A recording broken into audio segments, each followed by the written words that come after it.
this talk is for everybody. I'm really glad to have Kylie up here with me. Everybody can clap for Kylie now. Kylie has a unique perspective on this. Kylie's got a bit of a story and a history with this, and I think she knows a lot about the subject. She's put a lot of thought into it and a lot of work into learning about body image, positive, negative, all the issues. I'm going to ask her to start off by sharing a little bit of her story with you. Okay. Okay, yes. Actually, I'm just going to read something that I wrote for a group of girls I talked to. And it kind of talks about my story. Okay, so for a long time, I struggled with accepting my body the way it was designed to be. I talked badly about the way I looked around my friends, and even began to try and change my body. I was really sad for a long time, and this hate I had for myself and my body put a wall between God and I. It was hard to be around friends and family. It was hard to be caring, loving, and happy when inside I was so upset with myself and the way I was created. I had to learn to love myself in order to grow in my relationships with other people. This put a very big strain on my relationships with other people. For a long time, it was hard to talk to my friends, and especially with my mom, as I got really moody and I didn't want to go out or hang out with friends. I became very lonely.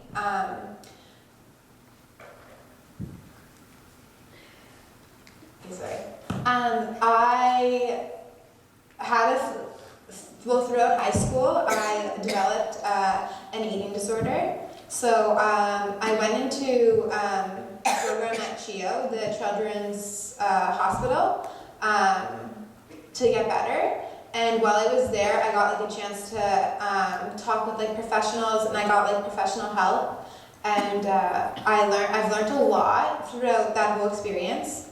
And basically now, I want to share what I've learned with other people and young people, because there's stuff that I learned when I was in CHIO and just since I've been getting better that I wish people told me when I was in high school, and I wish I knew when I was in middle school, so that I could guard my heart and my mind from these things. So now it's a big desire on my heart to talk to young people about it and just be open and let people know that it's okay to struggle with liking who you are, or it's normal.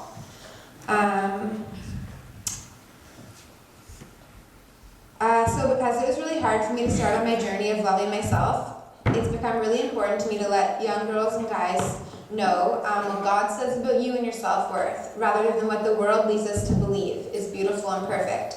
I learned that my size, the color of my hair, my freckles, my clothes, and the little things people would call imperfections do not define me. But the depths of my heart, my talents, my relationships, and the truth about who I am in God does. The greatest gift I have ever received in my life so far is knowing that I am made perfect in God, and He is all that I need. I would be lying if I said I never had bad days, or that some days it's not hard for me to look in the mirror and tell myself that I'm beautiful, but each day God helps me walk through the days with my head held high and continue fighting the battle of self-love and self-worth. Nothing you ever do to your body, ever do to change your body will make you like it more. People always think by changing their clothes or losing weight, they will become more happy with their bodies. This is not true. Yes, sometimes these things do boost people's self-confidence and self-esteem, but you must firstly love who you are despite your appearance. The more you love who you are, separate from your body, the more you will actually find that you begin to love and appreciate your body and the people around you. So yeah, that's just kind of.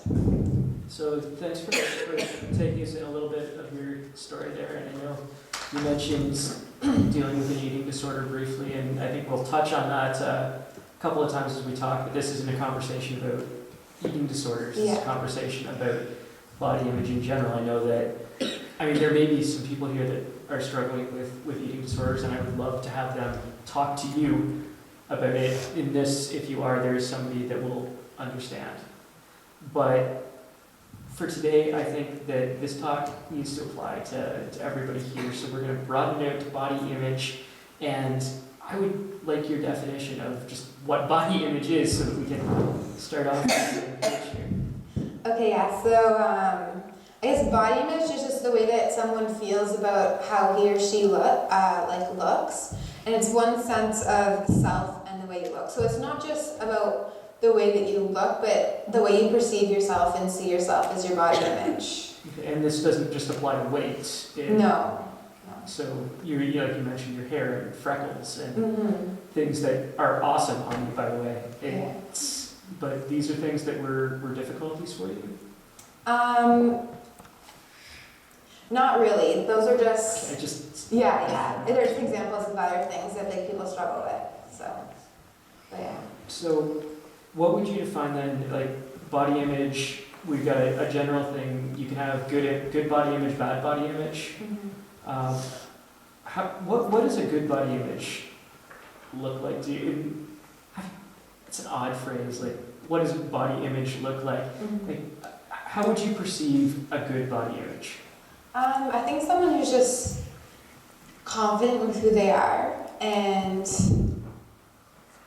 like even someone who has a really good body image is still gonna have days where they don't feel awesome about who they are. But being able to be like, well, this doesn't matter, and like move past that. Yeah. But somebody could have a negative body image, and that would be like they look in the mirror and they essentially don't like what they see in terms of physical appearance. I mean, people can not like themselves on so many different levels, but Yeah. we're talking about the physical. Yeah, mostly, yeah. Yeah, and I think that also though, like, the way that you feel about yourself, the way that you look, I think it has a lot more to do with, I don't think it just is, has to do with the way that you look. Like, I think there's usually something like deep down that is making you feel bad, and it manifests in the way that you see yourself. That's a really good way to put it. So you can have a bad body image and not have an eating disorder, I'm assuming. Yes, yeah, for sure. For me, I think my illness was a lot to do with, there's a lot of other things that went on in my life, and it was something that I could control, whereas I couldn't control other things that were going on. And it turned into just like a really negative downward spiral, but you definitely don't have to have an eating disorder to have body image issues, for sure, not at all. Yeah, and you had mentioned not really. You mentioned just being happy with yourself, feeling good about yourself. Does that mean that you shouldn't care how you look? I don't think there's anything wrong with caring how you look. Like, I think if you think you look hot, like, that's awesome. Like, if I want to like dress up and go out, then I'm gonna dress up and go out. Like, it doesn't mean that I shouldn't care at all about how I look. I think it's important to care and to like, I know for myself, if I didn't care about how I looked and I just went out grungy every day, like, I would start to feel bad and gross. So it's important for me sometimes to dress up and do my hair and go out. But I think it's when it gets to the point where how you look starts to define like your worth and who you are. That's when it becomes an issue. Makes sense to me. So what you're saying is like you gotta be doing it for you, not because you're trying to compensate for failing, just because you want to and you feel good. Taking care of yourself is important too. Yeah. That's fair. And I mean, we use our bodies, we use ourselves and our appearances almost like billboards sometimes, that we define ourselves and our public image based on what we look like. We use our clothes to identify what group we're in, what kind of music we listen to. Could almost walk around a school and say, okay, like, these are the people that I'll like, or at least these are the people that will accept me into their hanging out thing, because they've identified their group with almost like a uniform. And for some people that may be like workout clothes, and hey, those guys are like heavily muscled, so they're probably into sports, and like, I don't know, protein drink, I don't know what heavily muscled guys are into, but or girls that you look around, you know, that group all has like $200 shoes, or so all different things that play into it. How do you think that idea of defining yourself based on who you are, like in terms of look, has to do with returning around to define who you are. Like the look you choose versus the personality behind it. Does that make any sense to you, that question?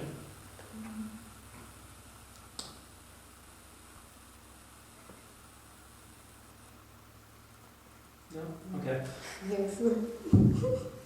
I guess I'm just trying to say that how you dress and what you look like isn't who you are. Oh yeah, of course. So, I mean, like, I know, like some days I can wake up and I decide I want to wear sweats and, like, that's who I'm going to be today. And then there's other days where I want to wear a dress and I'm going to be a girly girl today, you know? and you aren't defined by either one of those. No, those aren't who I am. So, You're Kylie. exactly. I mean, one of the things that you said to me as we were preparing for this is that our bodies are functional things, that they're basically, in a way they're machines that we need to take care of, but at the same time, they're not. What was the phrase you used? I said our bodies were made to be instruments, not ornaments. Can you expand on that a bit? Yeah, so for me, like, when I had a hard time like accepting my body the way it was created, my doctor who I was talking to, she helped me understand that my body, like, it wasn't created to be an ornament to show it off to everyone. Like my body has a purpose, and it can, when I can't look at my body as an ornament and think that that ornament is beautiful, I need to go back and look at it, what it does for me, what its instrument is. So, for example, I could be looking in the mirror and be like, I really don't like my legs. And then, like, I have to go back and be like, well, that's okay, because my legs aren't an ornament, they're an instrument, and my legs allow me to walk and to run and to go from place to place. Like, my legs have a purpose, they're not just there to look at. So I think it's awesome when you just think about, like, all the things that your body does for you without you even thinking about it. Like, breathes for you, walks for you, talks for you, it does all these things. So just, like, trying not to take advantage of that and realizing that, like, my body is made to do things, not just to look pretty. When we hear about this stuff in the media too, like, every so often there's a show that touches on this because it's a big issue. But most of the time we hear it in terms of girls. Like, watch the movie Mean Girls, they're all standing around, oh, I hate my collarbone, so my shoulders are too wide. And you don't really see much about guys, but do you think that it's also prevalent in guys? Yeah, of course. I think it's like shown or like talked about more with girls, but I definitely think it's prevalent in guys. Like, I've met guys, or like, just for example, like when you look in the media, there's obviously like this ideal image of a woman, but there also is a man, like this big buff guy who like waxes his chest, like has no hair, like, you know what I mean? Like, like no one looks like that. Like, it's not real, do you know what I mean? Just as much as the image of girls aren't real, same with the guys. And like, I have a friend who is really insecure about the hair on his chest, and I'm like, you know what? Like, you're a boy, you have hair on your chest, like, that's normal. Like, I don't know. I like go back and watch shows like Magnum PI or something. Like the old rerun shows, and the dudes will be like bushes coming out the top of their Hawaiian shirts or whatever, mustaches used to be huge, and like that was the image of manliness, and it's just changed so much. So we compare ourselves to this image that is held up as what people should be, or what everybody should be, I guess is the thing. And you're saying that, like, for a lot of people it's not even attainable anyway. Yeah, I mean, like, the images we see in the media and like in magazines and stuff, they're not even real. Like, there's no one who looks like the person on that magazine because it's been airbrushed and it's been changed. Cindy Crawford. Do you guys know who Cindy Crawford is? No. If we, she was one of the original supermodels that was like in '90s, I guess. Yeah. Was when she was really huge. Like, she. Not that she was huge, but she was. Anyway, she was a model. She once said, like, she said, I wish I looked like Cindy Crawford. Like, the girl who, like, when she's on a poster and it's Cindy Crawford, she's like, that's not me. Like, that's not what I look like. I wish I looked like that, but it's not what I look like. So we look at these images and we're like, we try and to be like them, but really we're trying to be like something that's not even, that's fictitious, that doesn't even exist. So. And one of the things that that I've always found fascinating about this, like I mentioned going back in like 70s, 80s shows or whatever, and there's a very different image of, you know, what a manly man is, but at the same time, if you track back through history, there's all sorts of different standards of beauty that have been held up, and they've been held up for different reasons. I know you look back in the Middle Ages, like people wanted to be big. Like to have extra weight on you was a sign of prosperity. And so if you looked at someone and they were carrying 40, 50, 60 extra pounds, you were like, wow, that person is hot.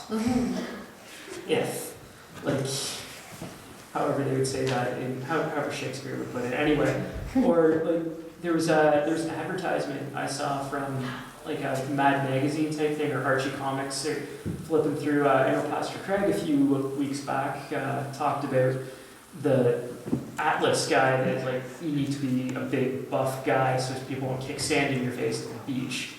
But there was also one for girls that was saying you're so skinny and scrawny, no one's ever gonna like you, no guy's gonna look at you. This is a thing that you can get to put on weight.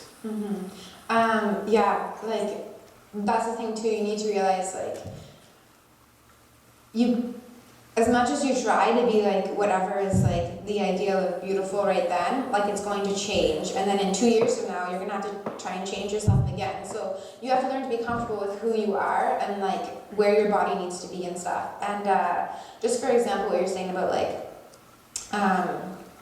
how stuff has changed. I remember like my best friend in high school. She like used to get made fun of because she was because she was really thin and people would call her stick. So I mean, you can't win, you know. Like you tell me to be thinner and then you make fun of me. So do you feel like the media is entirely to blame for this? No, I don't think so. Like I think it plays a large role, but it's definitely not a new thing, right? Because if we look back, just at like how history has changed and how things have changed. I guess body image issues predate television. Yeah, like people weren't comfortable with their bodies before there were television magazines, you know. So, and because even if the media wasn't there, there's always people beside you that you can compare yourself to, and you know. So that's why it's so important just to be comfortable with you and who you are. So where do our body image issues come from then? If it's, well, like you said, the media is part of it. What else plays into that? Well, I think like we talked about before that like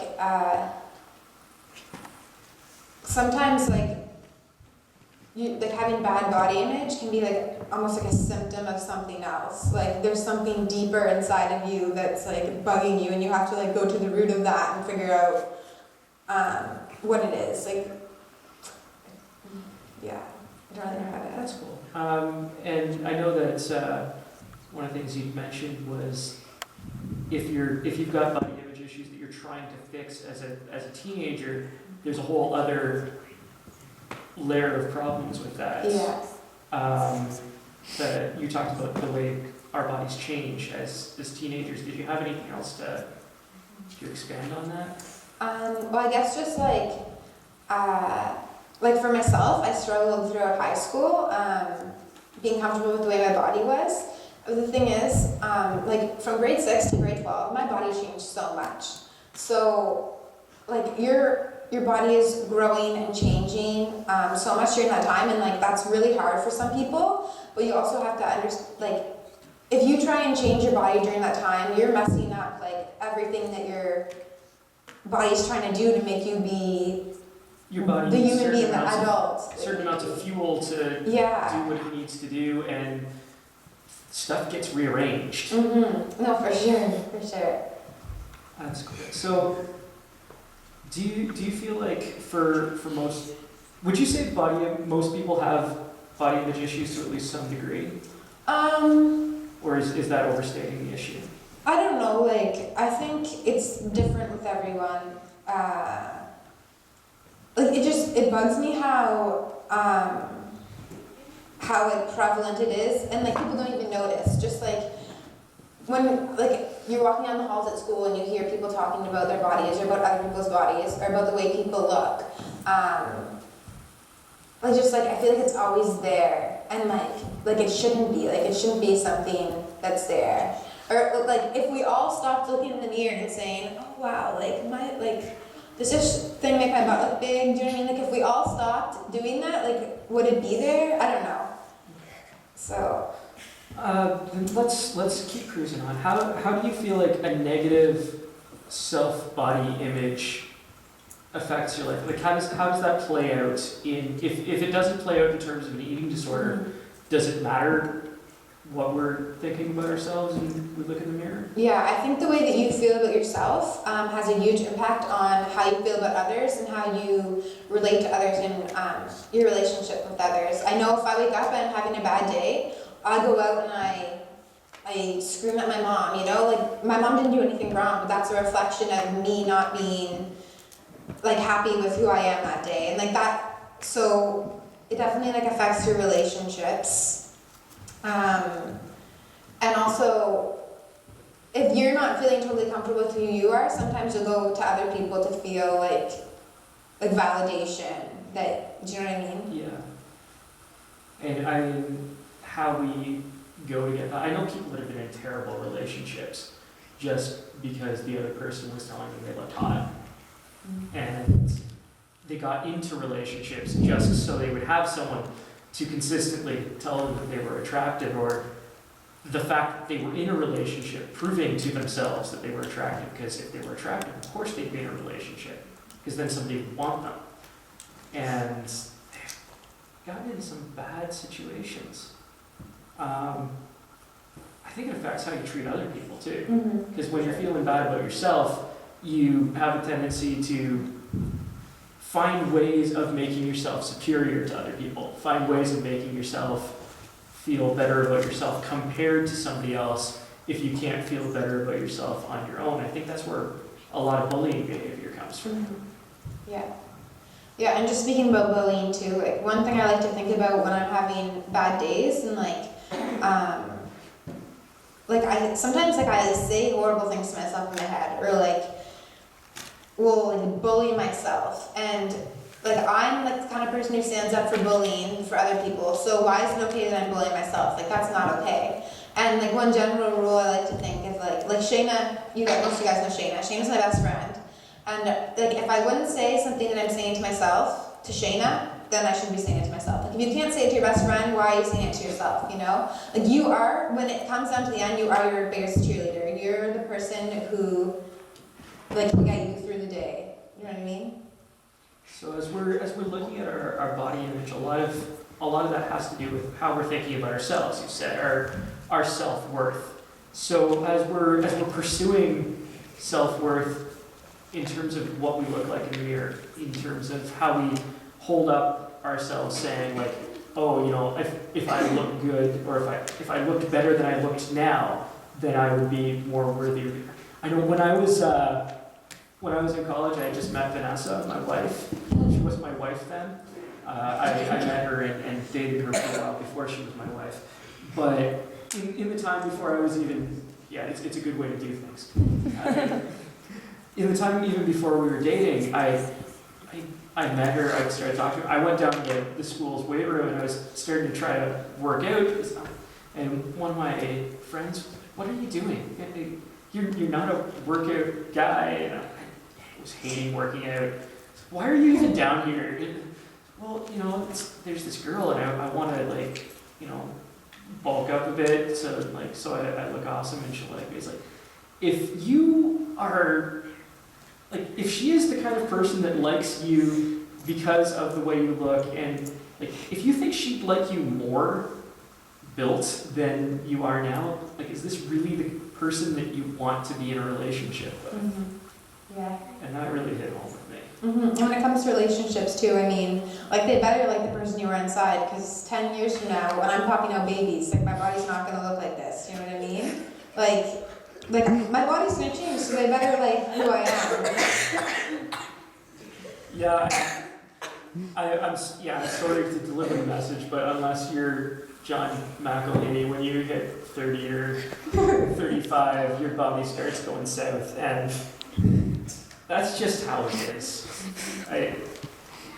It's amazing the difference, honestly. Like even looking at myself, what I could get away with eating, and like what my body did for me without me even worrying about it, without me trying to fuel properly or take care of it, is very different from what it's capable of doing now at 30 plus. Yeah, like it's not just like teenagers who struggle with body image too, like parents, grandparents, like it doesn't matter how old you are, your body's always changing, and your body's something you live with every day. So it's not just like teenagers or people either who struggle. But yeah, one thing I'd like to point out is like fixing or changing the way that you look won't fix your body image. So if you're having bad body image and like you don't feel comfortable with who you are, you're not satisfied with the way you look, by changing the way that you look, like you're never going to get that like satisfaction by doing that, because I mean, as much as you're changing your body, like the media is changing, everything's changing, so you're never going to live up to the standards of what other people say are beautiful. And also, yeah, like you have to get to the root of what is making you feel unworthy or bad about yourself. Because you can change yourself as much as you want, the way that you look, but that thing's always going to be deep down inside of you. I've known a lot of people, I've known guys especially, that like you look at and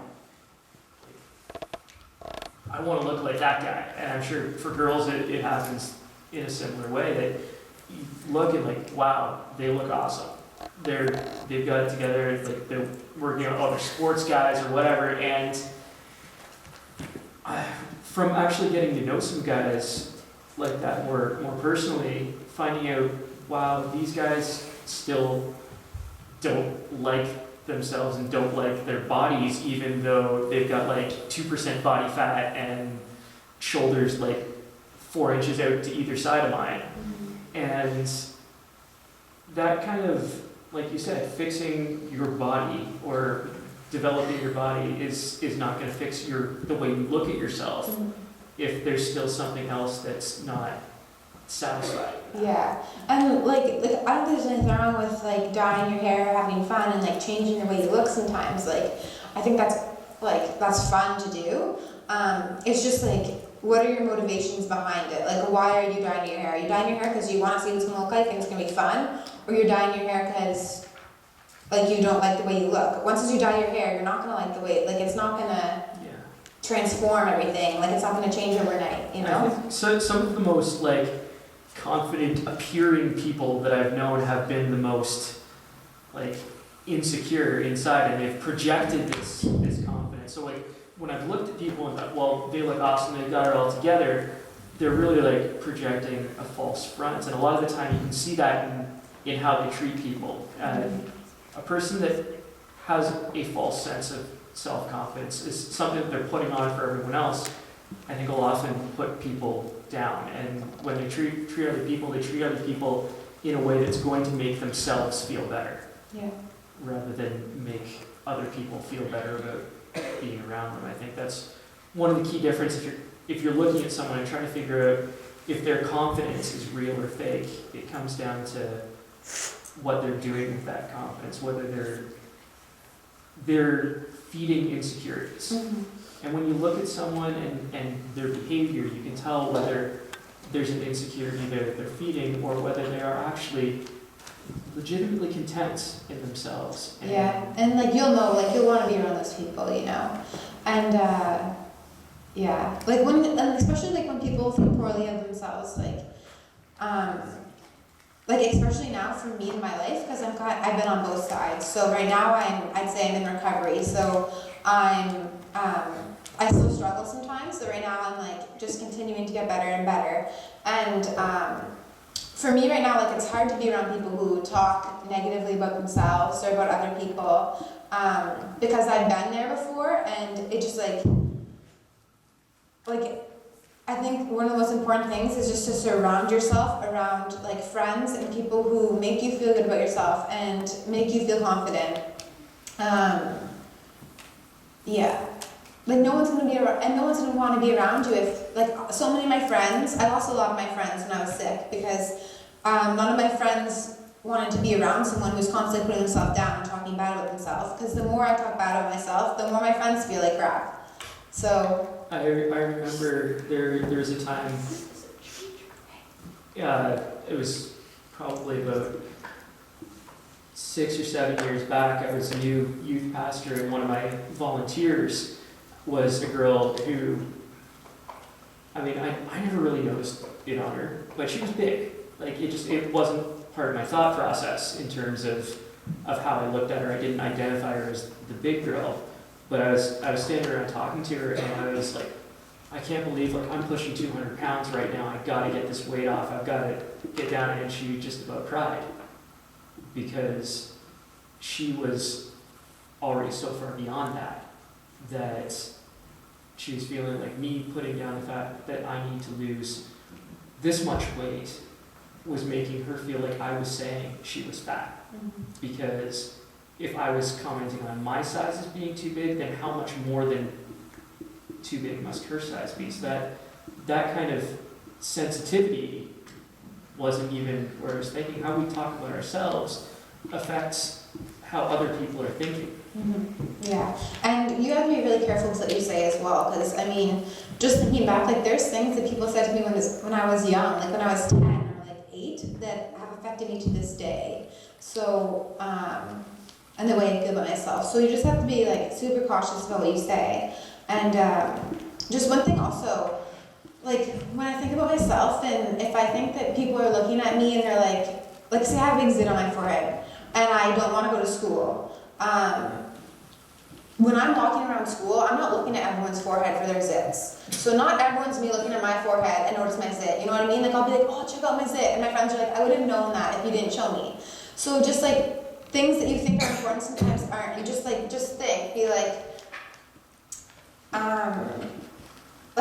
just be rational in your head and practical, because a lot of the times you let things get to you and you like think about them and think about them, but when you actually sit down and I'm like, okay, you know what, Kylie, like I have a zit, I'm a teenager, everyone gets zits, you know, the guy beside my locker has zits, everyone has zits, it's fine, no one's me staring at my zit, you know, like you have to That's like. a really good example of self-talk. Yes, and I'm a huge fan of self-talk.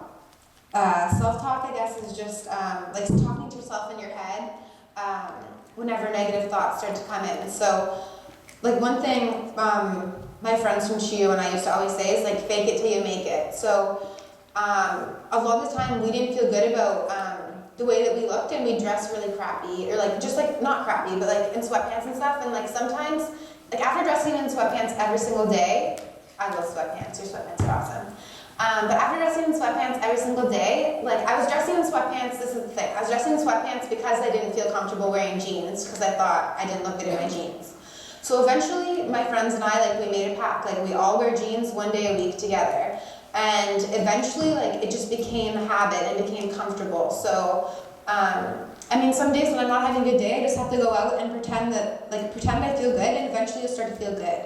Because like an example is, as much as people tell you, like if someone tells you forever that you're stupid, you're gonna start to believe that you're stupid whether or not you're not. So if you tell yourself in your head, like every time you look in the mirror, like wow, I'm good looking, I'm hot, like I feel good, wow, you know, like if you pick out the things you like about yourself, eventually you'll start to believe that. And yeah. I think it's Philippians in the Bible. It says whatever is true, whatever is pure, whatever is right, whatever is excellent, whatever is lovely, fix your thoughts on those things. It's like picking the positive and dwelling on that. Because you talked earlier tonight about finding a negative thing and constantly reinforcing and picking at that negative thing until it gets worse and worse and worse and bigger in your mind than it could ever be. Yeah. And one of the things I love about you and how you tell your story is there's this perception that I've come across over and over again that if you're a Christian, if you believe in God, if you've said you've made Jesus the Lord of your life, if you've decided that you're going to be saved by Jesus, that then everything in your life is better, that you can't be a mess. I think that a lot of the time in churches, we wind up with a whole lot of people that are messes inside that walk in with their hair done up and in nice clothes and pretend everything's fine. When a lot of the time things aren't fine, but God is still working on us through it. So I want to ask you, how did God play into your recovery and how you're doing? Well, that was definitely something I struggled with. It's just being like how do I tell people like I'm a Christian, but I also like deal with these things? Because, but the thing is, whenever I start to talk about my issues, I realize that like a lot of people struggle with this. Like I'm not alone, and I just think like all the time people don't talk about it, and it's super important to talk about what you're going through because there's other people around you who can support you and love you through it, who are going through the same thing. But if no one talks about it, you're not going to know. When it comes to God, the sicker and sicker I got, the more distant I got from God. So, like my eating disorder definitely like put a wall between God and I. And I remember like the first time I went to a hospital, into a treatment program, like I did it all by myself. Like I didn't rely, like I started reading my Bible at the beginning and stuff, and it was really cool when my roommates was like a Christian, it was awesome, but things just started to get really hard, and I kind of just like pushed away God. And then since then, I had another hard time, and I went back and I got some more help. And that time is when I really realized, I was like, hey, Kylie, like I can't do this alone anymore. Like it clearly didn't work the first time. It's not going to work again. So yeah, like since then my relationship with God's been like a lot better, and like it's awesome because if I'm having a hard day, like I can never be like I have nothing to do. I'm like, oh, like let's pray, or like A lot of it comes down to being able to recognize truth and lies. Mm-hmm. And so much of what we see when we look in the mirror can be lies. It's a piece of glass, but it distorts. And I am a believer that there are forces. If we believe in God, and angels, we also believe in the devil and demons that want us to feel crappy about ourselves, want to take us away from the connection with God, and they're the ones whispering to us that we are unworthy, that there's all this stuff wrong with us. And being able to recognize the truth of how God sees us has played a lot into how I feel about myself. And I mean, I'll be honest, I have bad days, and I have, like when I was in high school, for me, it wasn't so much weight it was pimples and my height. Because I wanted to be 6 feet tall. Like a girl. I didn't have long hair until I was, and the ponytail until I was in college. Actually, when I was in high school, I was a skinhead. So. Did? What? It's okay, my mom dressed me up as a girl when I was 2. I believe you. I got in trouble for wearing my mom's high heel boots, so it all works out in the wash. But like as I got older, I finally I got comfortable with my height. I got comfortable with the fact that I was never going to be 6 feet tall. I could stop wearing shoes and boots with 2-inch soles on them, and like although honestly there's still some times that I stand next to tall guys and I feel inferior. But it's those lies that say we're not good enough, we're not enough for God, we're not who we're made to be. Because who we're made to be is beautiful, right? Yeah. One thing about like you being short too is like there's things that you can do when you're short that you can't do when you're tall. Do you know what I mean? Like God made you short because there's things that you can do that really tall people can't do. Like I knew a guy in grade 10 who was like 6'3" in grade 10, and he got made fun of constantly. Like you can't go to university and sleep on the bed. You know, like There's Okay. things. So we're coming to close to the end of our time. I want to ask, is there any Bible verses that you feel are particularly applicable here? Yes. Oh, I forgot to write them down. But it's So we're talking about truth. We've talked about the truth of the Bible, God's truth, like for the past 4 months. So yeah. let's bring that in here. Yeah, I mean that's something I believe in really strongly. Is there's so many truths that we can read from the Bible versus there's so many lies we hear, and for every lie that we hear, there's a truth from the Bible that can refute it. Psalms 139 says, "You are fearfully and wonderfully made." It says, I praise you because I am fearfully and wonderfully made. Yeah, your works are wonderful. I know that full well. There's also, in Genesis, it talks a lot about how we are made in God's image, and when God created us, He looked at us and He said, "It is good." He said, it's very good. So that, and then also, one thing that's really helped me, I think the one thing that's affected me the most is that my body is a temple, and my body is God's temple. So that means that I have to treat it with respect and honor it the way that it deserves to be honored. So, I mean, for different people that means different things. For me, it means dressing modestly and not letting people take advantage of my body, because really it's mine, but it's God's. And for me, it also means eating 3 meals a day with snacks in between, and I love to run, so sometimes I run. So it's stuff like that. And one of my favorite little analogies I have is that, so God created us in His own image. So when we go and try and change our bodies and the way that we look, it just how much does that hurt God, and the way that He feels about His creation. The Psalms also say, you knit me together in my mother's womb. That, God designed us. God designed each and every one of us, and to say that we are less than is putting down God's design. Unless you're a complete jerk, you don't walk into a coffee house that somebody's playing their own song and start heckling and booing, or walk into a gallery or an art class even in high school and be like, "Hey, your painting sucks." Yeah. And that's the thing too, it's one thing to say, "Oh, your paintings, I don't like your painting." So you're basically telling God that you don't like what He's designed. It's another thing to go over and start drawing, painting over. Here, let me help you out here. So the more you try and change yourself, you're painting over that painting. So, yeah.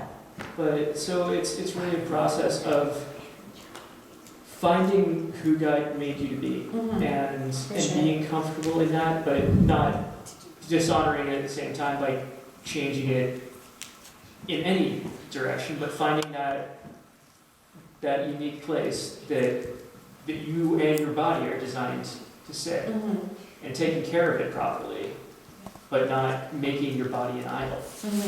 Yeah, and if there's one thing I want people to know too is that if you are struggling, or even if it's small, there's something that you keep thinking about in your head that you don't like or whatever, talk about it. Talk about it to anyone, because the more you let the thought grow and grow in your head, and if you just keep it inside, it can go crazy, you need to let your thoughts out and have, because sometimes I'm not thinking right. Sometimes I'll sit down with my mom and be like, "Mom, I feel fat." And my mom's like, "Okay, well, Kylie, why?" My mom is someone who is outside of me and can sit down and be like, "Okay, let's be rational about this, and let's actually look at the situation, what's wrong." So, but the more I let that thought stay in my head, the more it's gonna attack me and beat me up. So I think it's really important just to always talk about how you're feeling. Talk to anyone. All right, we're out of time here, so I'm gonna just ask you for one. First of all, I'm gonna say to anyone here that if you're struggling with how you look or feeling bad about that, talk to someone. Talk to me. Talk to one of the youth leaders. We'll talk to you. Especially if you find it's normal. It's absolutely There's nothing wrong with it. But if you're moving to a place that might not be normal, that might not be healthy, be honest with yourself in that area, and please if you're a girl that's struggling with an eating disorder, there's help. Mhm. There's healing. Talk to Kylie. She can point you in a lot of fantastic directions. We've got a lot of great resources in this area. Okay, Like, so now, my life has been transformed, and like I would not want anyone to have to live with an eating disorder. I would never wish it upon my greatest enemy. all So, right, so yeah. final thought Final thought. is yours.